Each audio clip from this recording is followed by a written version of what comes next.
অনেকদিন পরে আর একটি নতুন ভিডিও নিয়ে চলে আসলাম। অপর প্রান্তে যে প্লেয়ারটাকে দেখতে পাচ্ছেন ওইটা কিন্তু আবার ভালো প্লেয়ার, মাস্টারের।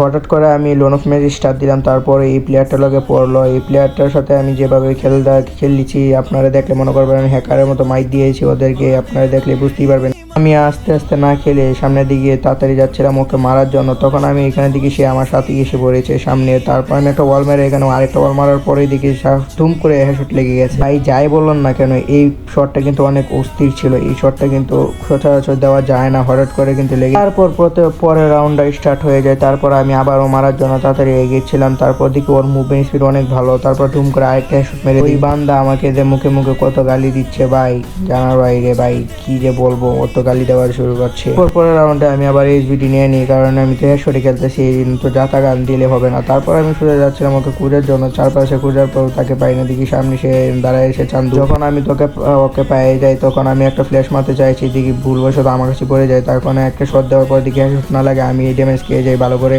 ড্যামেজ খাওয়ার পরে আবার মিড কিট করতে চেয়েছিলাম, কিন্তু মিড কিট না করার পরে আমি আবার ওকে শট দেওয়ার জন্য দিকে হট করে হেডশট করে লেগে গেছে আবার। তো ভাই আপনারাই দেখেন যে ক্যামেরা হেডশট দিচ্ছি, তখন আমার মনে হচ্ছে ও মনে কত গালি দিচ্ছে মনে মনে, যে এই বান্দা কি খেলে, এই প্লেয়ার কি হ্যাকার নাকি অন্য কিছু। তারপর কোনো কিছু না ভেবে পরে রাউন্ড স্টার্ট হয়ে যায়। তারপর দিকে আমার 3 রাউন্ড হয়ে গেছে, ওর 0 রাউন্ড এখনও কিন্তু গ্লিচের মাধ্যমে এখনও দেখা যাচ্ছে না কার কত রাউন্ড, কিন্তু মনে হচ্ছে ওর 3 রাউন্ড।